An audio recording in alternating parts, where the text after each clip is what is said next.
Thank you. And thank you for inviting me to this conference. It's a real pleasure and honor to be here. Um, today, Mark told me that there's a lot of students and a lot of postdocs considering moving from academia into industry and so forth. So I'll try to give an overview of my journey and what I found to be important and so forth. But let me start with the first. The first is, well, what is this journey into discovery? And I want to start with Terry Fox. How many people in the room know Terry Fox? Hands up. Yeah, everybody. This is Canada. Everybody knows Terry Fox, and it's fantastic. I discovered Terry Fox when he was running. I was uh, a little younger than most of you here. As a science student, I was excited to go to university for the first time, and thinking about all sorts of scientific topics. And for me, science was a passion. Um, but then I saw Terry run across Canada, or try to run across, and he started in the Atlantic Ocean, dipped one of his shoes in, and he started to run. Watched him on CBC every evening. Where is Terry now? Which town is he in? It's just an incredible story to watch in real time, and it inspired a whole generation of scientists, including myself. Um, what was really inspiring is the dedication. He would get up in the morning, run an entire marathon on one leg. Then he would sleep in the back of a van where his brother was driving the van. He would get up in the morning and run another marathon. And then he'd go to sleep in the van and do the same thing 143 days in a row. Imagine that. This had captured the imagination of the entire nation. Unfortunately, he didn't make it very far. Halfway across, um, uh, the cancer spread to his lungs, and he couldn't reach his goal of the Pacific coast. But what I want to impress on you, it's not the destination that matters, it's the journey. And this incredible journey was a journey of discovery. And one of the things that you should ask yourselves as you're going through your academic or industry, none of those things matter. What matters is, what are you curious about? What drives you? Why are you interested in something? It's the curiosity and the willingness to keep discovering. That's the important thing. Where you do it is incidental. So Mark mentioned I did my PhD. When it came to do my PhD a decade later, I decided to focus on Terry Fox's disease, osteosarcoma. Inspired by Terry Fox, my biggest question was, well, what drives this cancer? And at the time, there's a new gene that had just been discovered, P53. Many of you might have heard of it. It's mutated in about 50% of osteosarcoma and a lot of other cancer types. Turns out that this gene is really important for resistance and cancer cell evolution. It's a guardian of the genome, and if you lose it, this tumor suppressor is lost, and it ends up creating a lot of havoc with the genome. You get rearrangements, you get breaks, you get other mutations. So it's that drives resistance. So for me, it was a very straightforward academic endeavor. I'll start to, first of all, analyze the structural mutations in P53 and osteosarcoma. And back then, we didn't have sequencers. We didn't have genomes. We had to sequence by hand. My bioinformatic tool was a pencil, and I'd mark the bands and do it the good old-fashioned way. And fast forward 30 years later, took me 7 years to do my research, but the field has been evolving over the last 30 years, and we're still learning things about P53. So that journey is not over. My journey was only 7 years into P53, but 30 years later, we're still learning about P53. What's not on the slide is there's many ways that P53 mutations impact cell survival, cell cycle. But what's not shown on the slide here is we're learning a whole bunch about immunotherapy. And remember, Terry Fox was running a marathon every day. His immune system was quite challenged. So he had a compromised immune system, must have created a immunoresistance to the anti-cancer immunity. So what role does P53 play in that? So what I want to impress on you is these are big problems and they take a long time. Anything you do to move the needle forward is terrific. But that's one gene, remember. And at the time, we didn't know how many genes there were. There were estimates, maybe there's 100,000, maybe there's, we had no clue. I heard a talk by a guy named Jeff Trent as I was finishing my PhD in 98. I wasn't sure what I was going to do next. And he gave a talk and he said, well, he said one gene, one paper. 20,000 genes, question mark, right? For you, I want to impress, look how long we've been working on P53. 7 to 30 years. For me, 7, for most of the world, 30. We still know very little about its function, right? And that's just one gene. So imagine what it's going to take to analyze thousands of genes. That's the kind of big problem that really inspired me. I said, okay, now that we have this whole genome, and this is a time that I met Mark at the NIH. We were finishing the first draft of the human genome. It was a really exciting time. I wasn't as interested in structural genomics anymore. I was more interested, okay, now that we have all these genes, how do we accelerate the path to analyze these things a little bit faster? So that's where I want to introduce you to functional pharmacogenomics. How do we do high throughput analysis of the genome? And I was using ways of knocking out these genes with antisense. That was really tough. It took months and months just to figure out how to create an oligo that knocks out a single gene. And then a new technology came around. This is, the year was about 1999. This flower here represents RNAi. And you're probably all familiar with this story, but I'll tell you that back in the 90s, what happened was there were some researchers at the University of Arizona, actually, who were trying to introduce the purple gene to create more purple flowers, to create more intense purple. And what happened was, instead of creating more intense purple, it deleted the purple color. And you saw, and that's the white that you see there.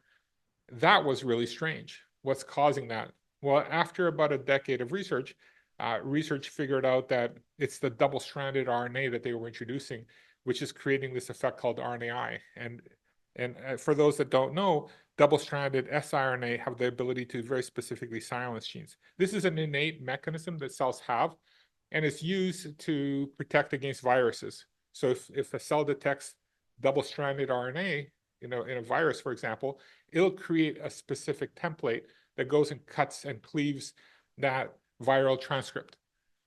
Now you can hijack that by introducing 20 base pair double-stranded RNA oligos, and you can silence those genes. When I saw that and I tried it at the NIH, it worked fantastically. The very first siRNA used silenced the gene. I tried another gene, immediately worked. Tried another gene, it worked again. So one of my partners there, David Azorsa, and I decided that we're going to form a whole library of these things.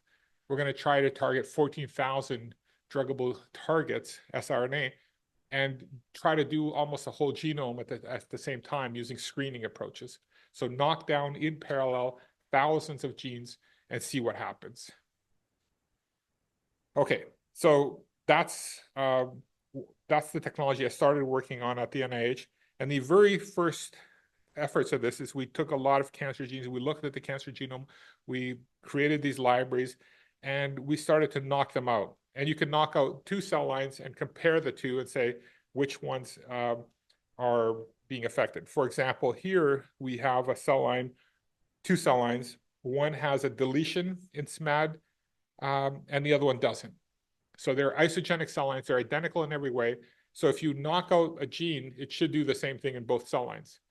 Except that when the pathway is deleted, there should be a contextual vulnerability to that. So there's a small subset of genes that are represented in the circle here. Whatever's in the circle deviates from the normal. So these are knockouts that particularly sensitize when you have a cancer context, such as SMAD4, which occurs in pancreatic cancer, for example. There are other ways you can use these screens. For example, you can use the same cell line with and without treatment of any drug. And we've done hundreds of these screens now. So we've worked with a lot of big pharma. I could show you tons and tons of examples. I'm just going to show you this one because it's a simple one. We took breast cancer cells with and without doxorubicin, and we asked which knockdowns particularly sensitize to doxorubicin.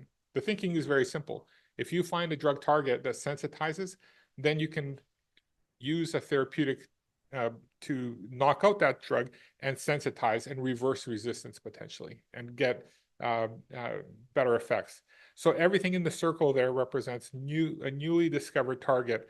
And we were discovering these types of things hundreds per week. I mean, there was a floodgate. It's like drinking through a fire hose. We're running screens and discovering all these targets. We had more targets than we knew what to do with. And very quickly, I realized, hey, just like with any genomics, I'm becoming part of the problem here. I'm not really advancing knowledge. I'm just generating more data that nobody can understand.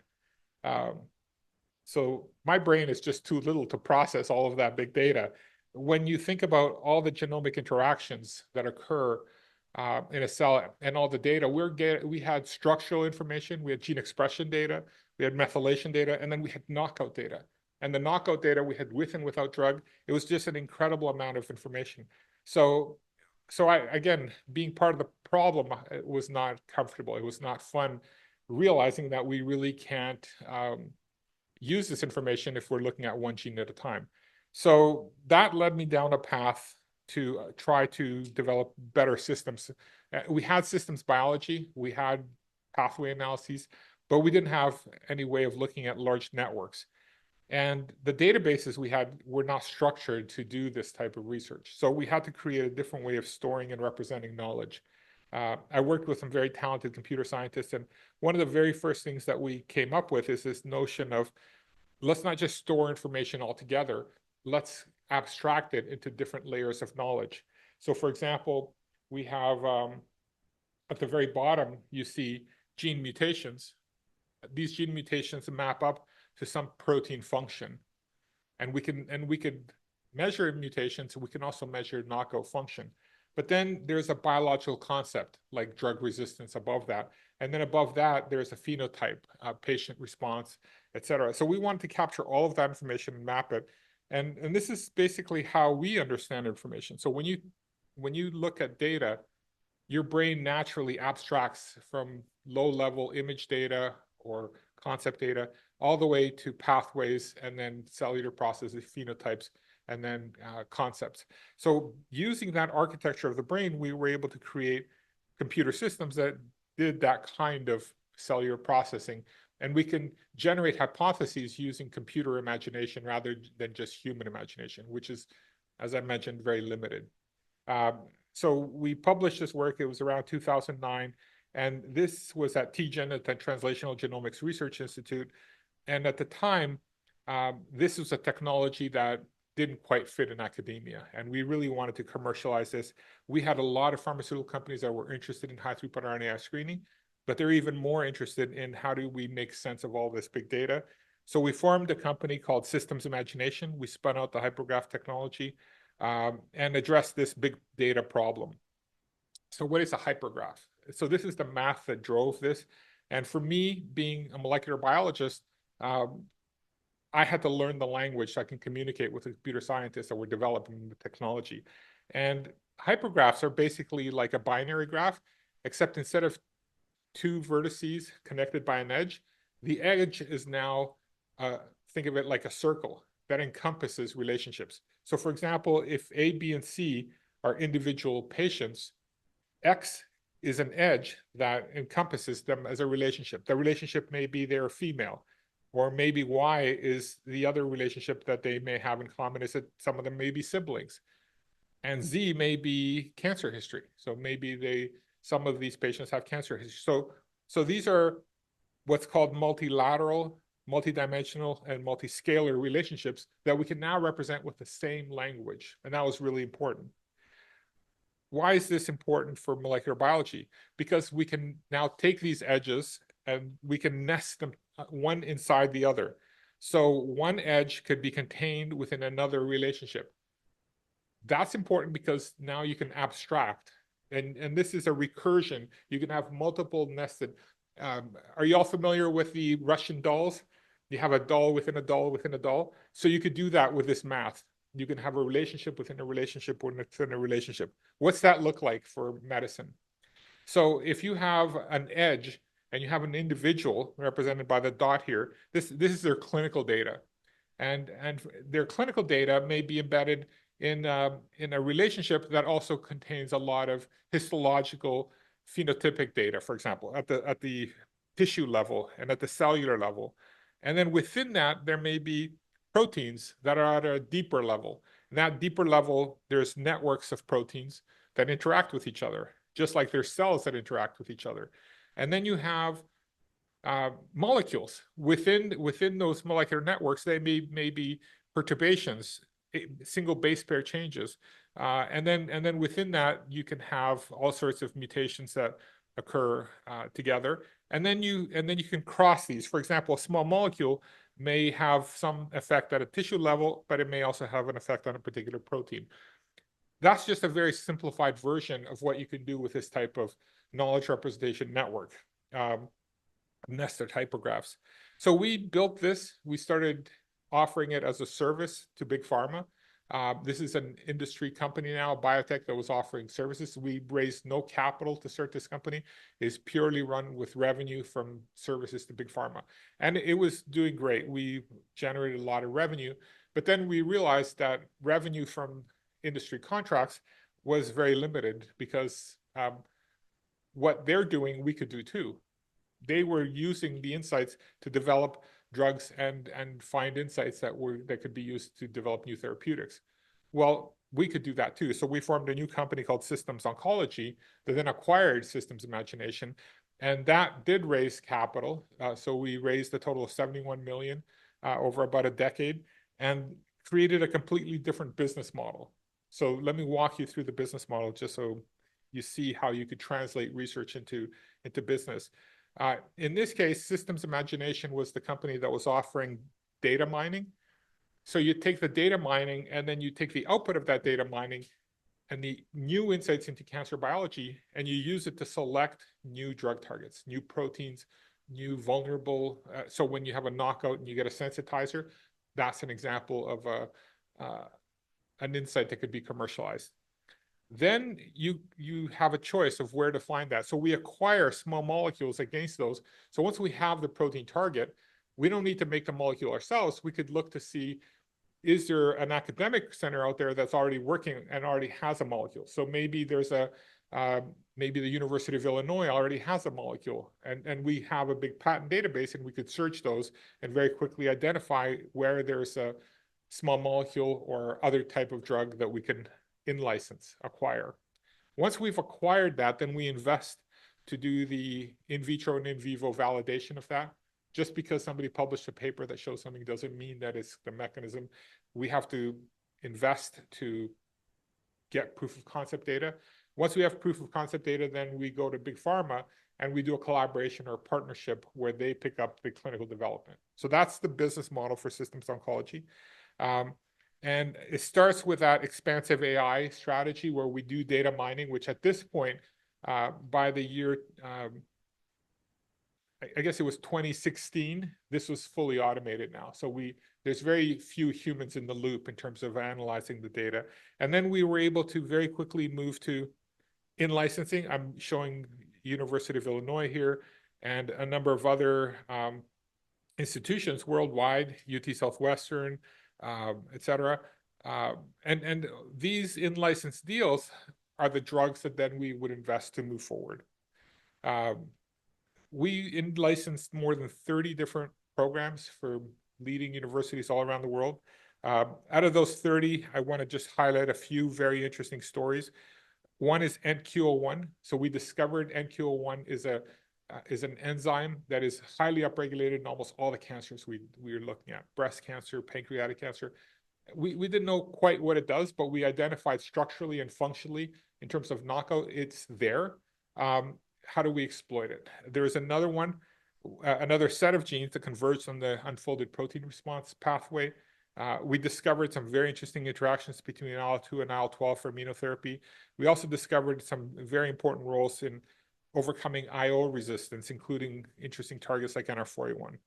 I don't have time to go through all of those examples. I'm just going to, again, mention that with NQ01, we identified a small molecule brilliant scientist, Paul Hergenrother, was able to identify a quinone that gets activated by this enzyme.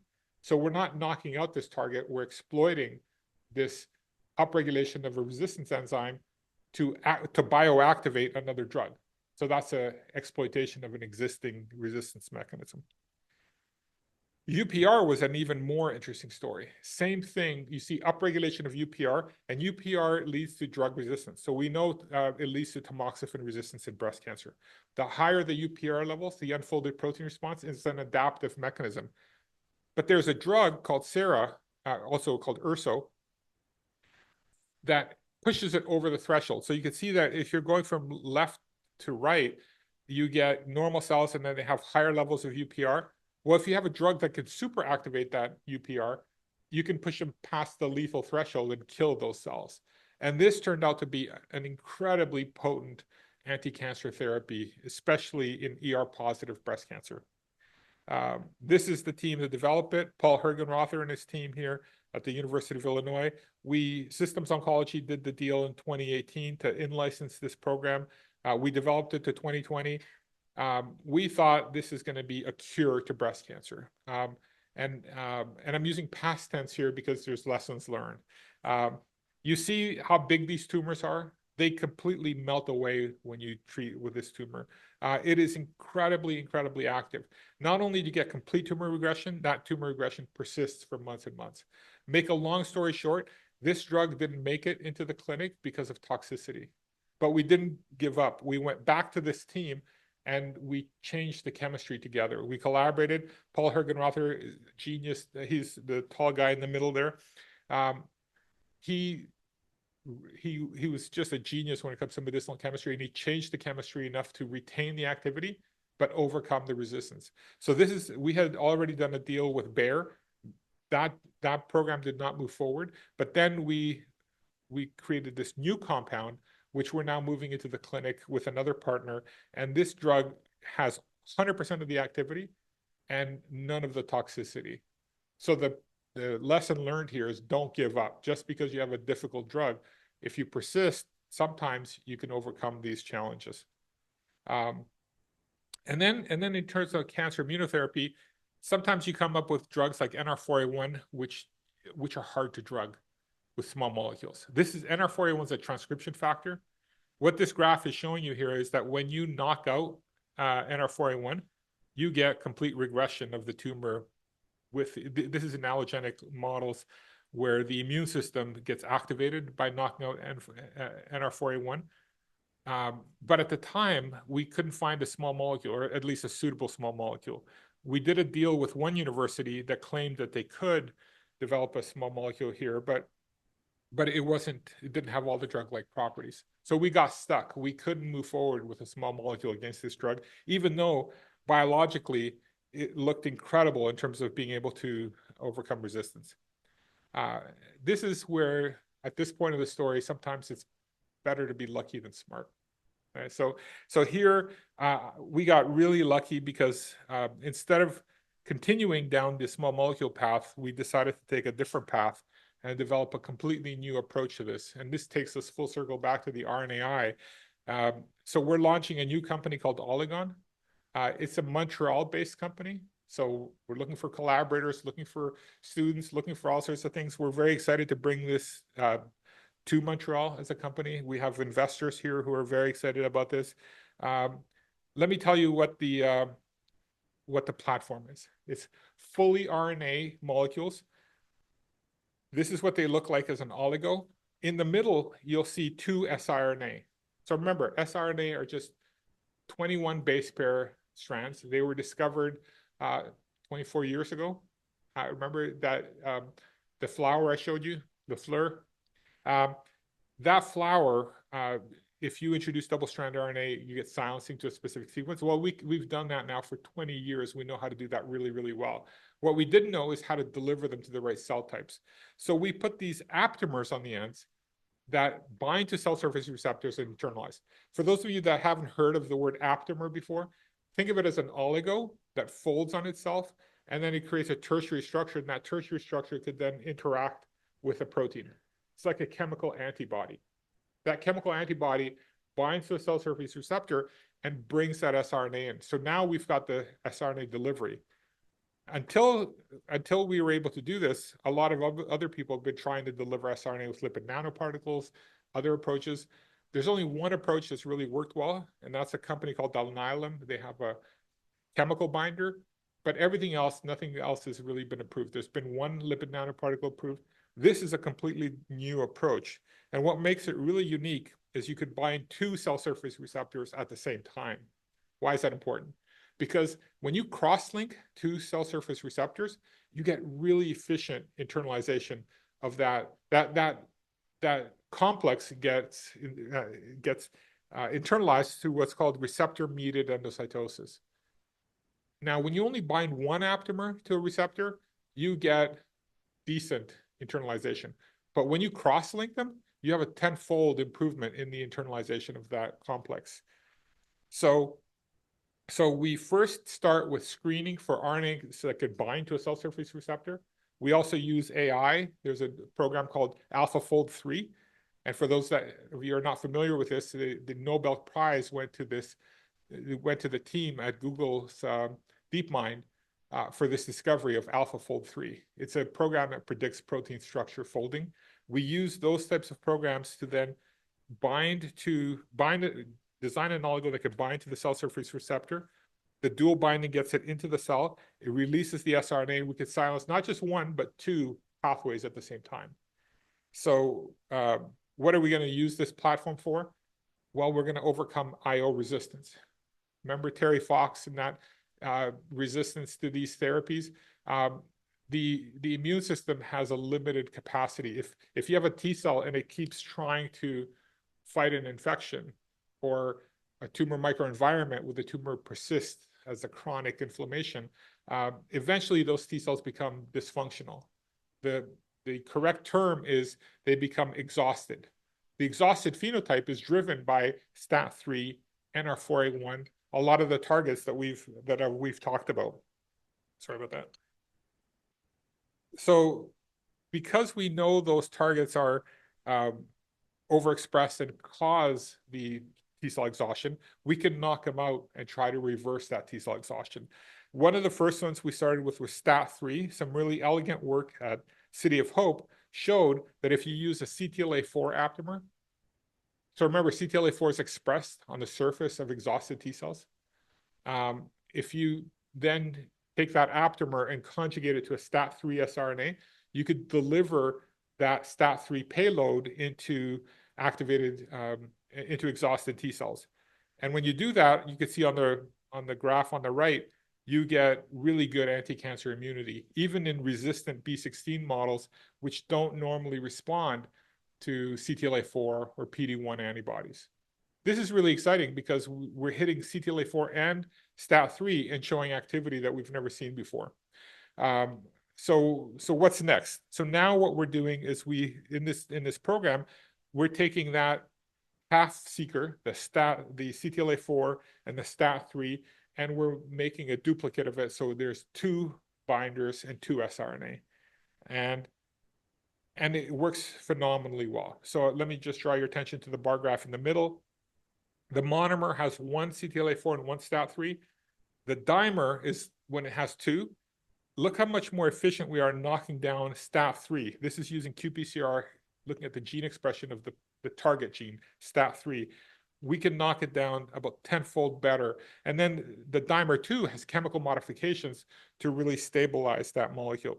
So what we've been able to do is also test this in vivo. And what we've been able to see is that not only do you get better silencing, about a 10-fold improvement in the molecular silencing, you get about 10-fold better PK in vivo. So you can see that the half-life goes from 17 minutes to 2.9 hours, and you get tremendous area under the curve here.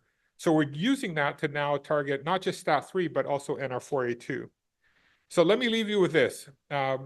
Boston has really dominated RNAi over the last 20 years.